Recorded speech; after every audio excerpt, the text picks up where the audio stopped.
enter the shader I made for Unreal Engine. To start, in the little demo file, it's going to let you run up the different platforms, and you can toggle the different effects of the shader so you can see what they do. This one turns off the color effect. It's just a little fun interactive way to play around with the different layers of the shader.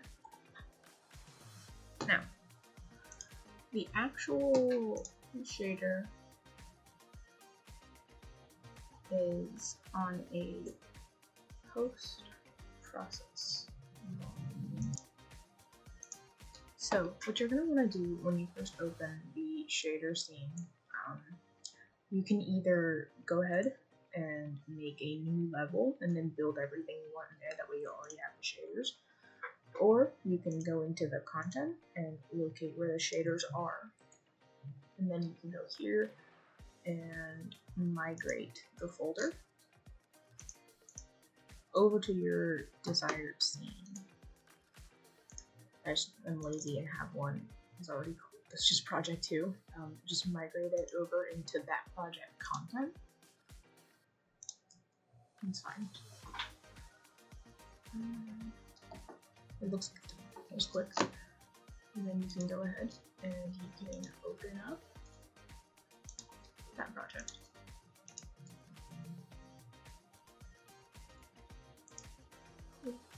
So it's set up, and you have your shaders in the scene that you want to play around in. I just have a blank one. It's not that great. I'm gonna put a cube here,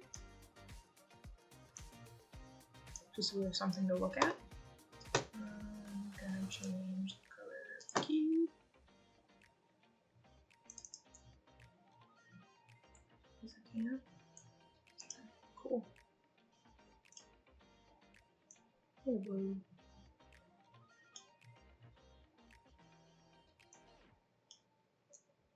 A bright blue cube. Beautiful.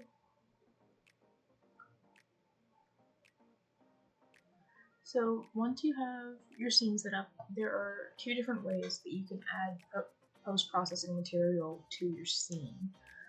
The most common is you go over here and you drag in a post-process volume, which is going to be a cube that you can't really see. It doesn't get rendered into the scene. What it does is anything inside said cube is going to get a post-process effect on it. Why are you all the way over there?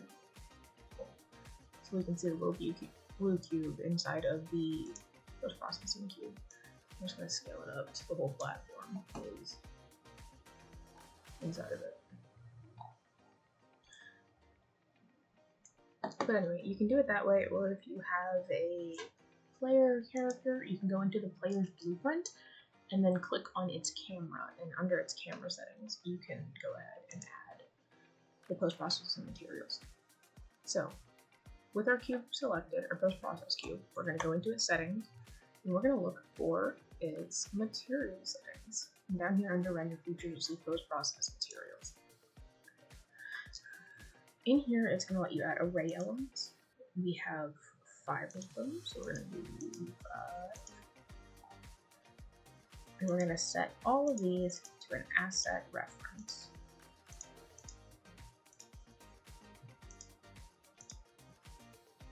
And we're going to go one by one through the different assets. So to start, I have something called a Kuwahara filter. And just pick the Kuwahara instance. And you're gonna see it doesn't really do much, it's just like mildly blurry. If we go here, and I'm gonna open it up so you can see what it looks like.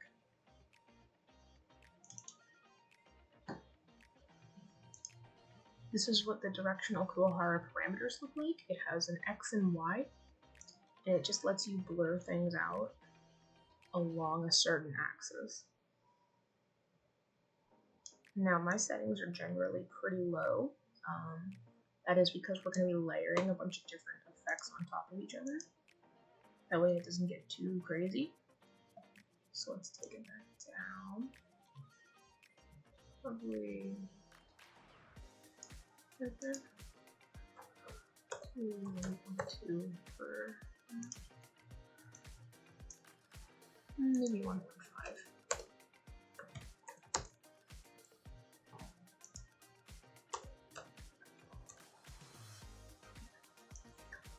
I'm just get a mild blurring effect.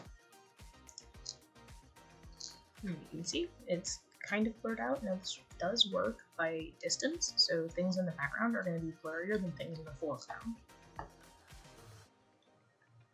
And let's go ahead and turn that off.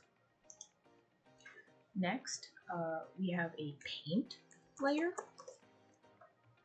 And you're going to click on the paint material instance. And as you can see, it's just kind of blue looking. And inside our paint instance, ooh, there it goes. They're rendered. Look at that.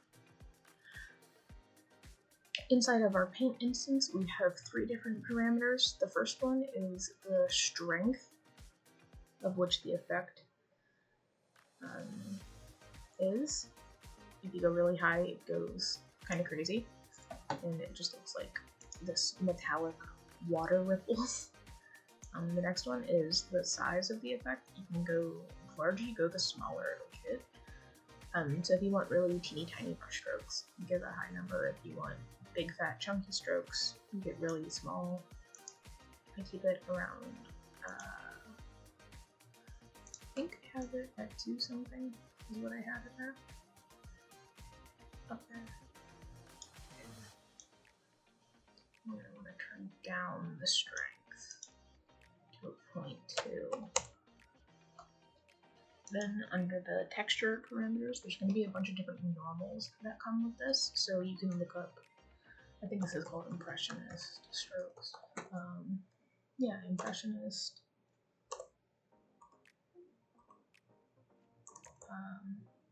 I know I have one for pointillism.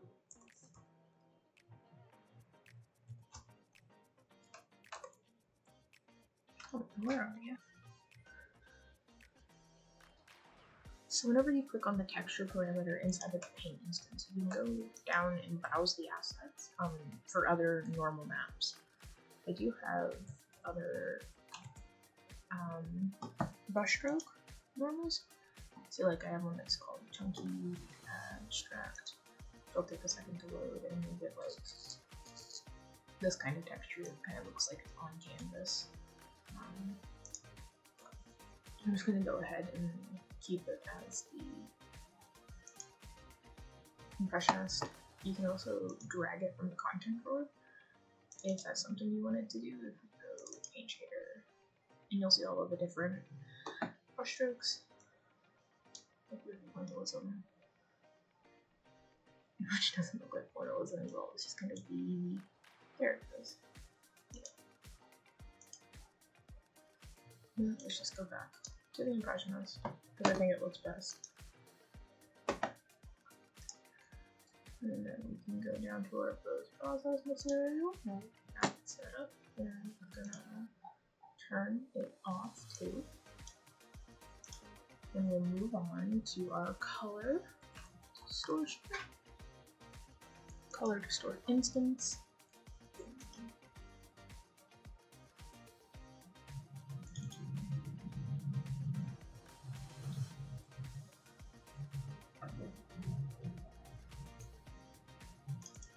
So inside of the color distort,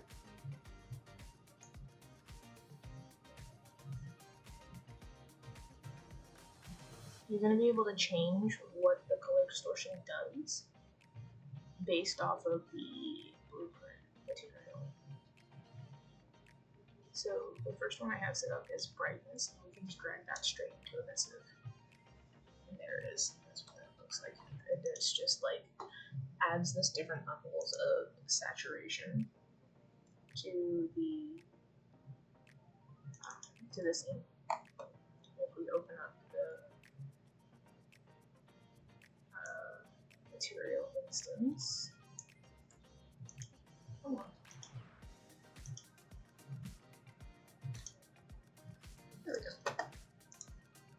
can see that it's giving us different textures on how the color is rendered. A cool thing in here is the saturation of some areas. If you wanted to do something hyper stylized, the saturation works really well for that, because it just gives you these random blotches of color. The value goes a little crazy. It's not exactly the best. Here, I'll show you really quick what it does. It's just kind of like the brightness on a crack. Yeah. Hue is also a good one for really stylized things. You get this kind of second look color swatches. The masking that I originally had it set is for if you have a third-person character, and that is the default for your game. You can mask them out of these effects so that they don't get lost. Okay. Let's go right to... That's good. That's better. Oh my goodness, crazy looking.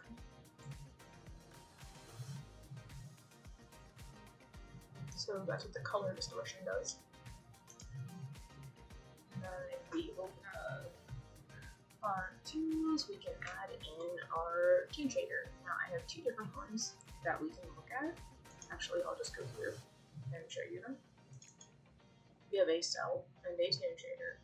The cell shader is built differently. It's got a lot more levels automatically, as you can see.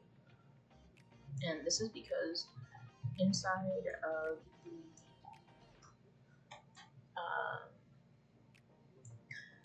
inside of the way the lighting is rendered, this is going to work better if you have things that are emissive and metallic. The tune shader will not work with things that are emissive or metallic. So there's two different options, and we're just going to do the tune instance because it's a lot simpler. Has a lot less going on inside of it.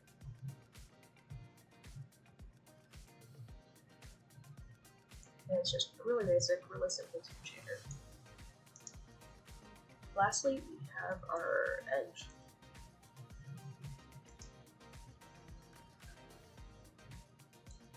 And this shader is pretty cool on its own. All it does is just wrap around the edges of objects for a nice kind of... I feel like it looks more self-shaded than the actual cell shader.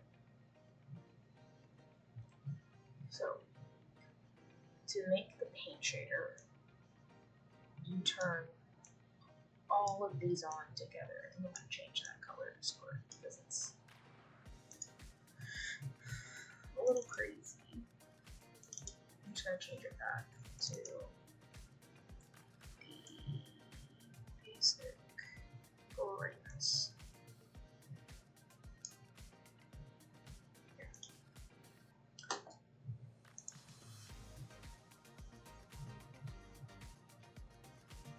The lighting of this is very intense. Just go through and adjust some of the settings in the different material instances. I think this is going to be in the tune shader. It was a pretty bright scene to begin with, so let me just see if I can turn down the light.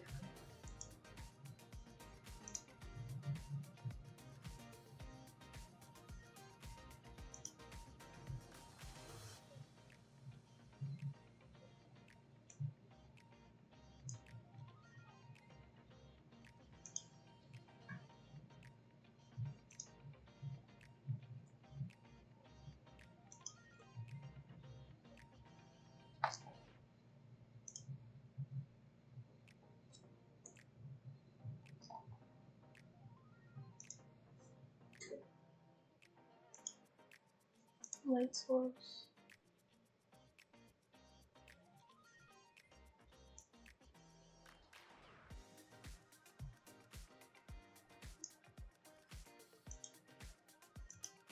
Okay, a little bit better. It's kind of doing what we needed to. I'm not sure why it's so blown out. We just put it all the light in the scene.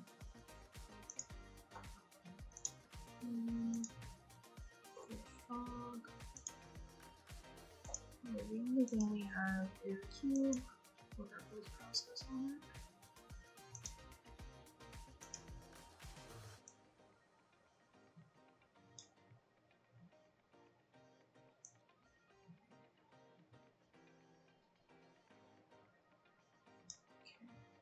I'm going to switch out the tune for the cell because it's a little bit less intense. There we go.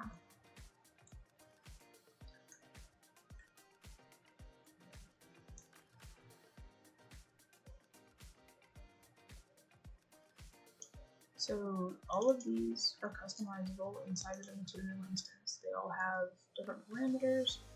So if you want more intense lines, really thick lines, I showed you the paint variations, different ways that you can mess with the color. Everything is really easily customizable, and each one of these different layers can kind of stand on their own. So if you don't like the way it looks with the paint, you can turn it off. Or I think the paint is kind of the whole point. So we can turn off the cell shading and maybe even the edge to get this really loose and flowy kind of look. We can turn off the color distort if you don't think it's completely necessary, or we can go into the color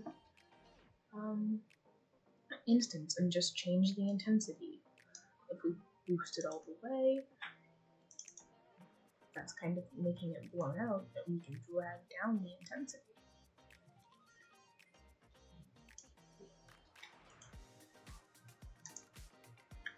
And you get something with a little more oil painting.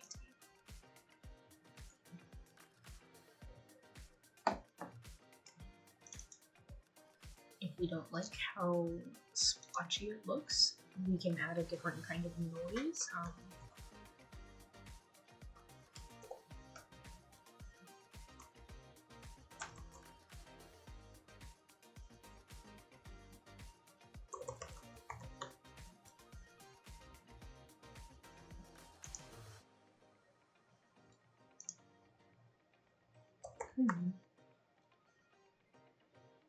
I have one that's called Silky Noise, which does these weird little silky splotches. It kind of looks like satin. That's an option, and we get this cool, kind of looks like water now. So you get my point, is that each different layer is customizable, and each layer can stand on its own, so you don't have to stack all of them.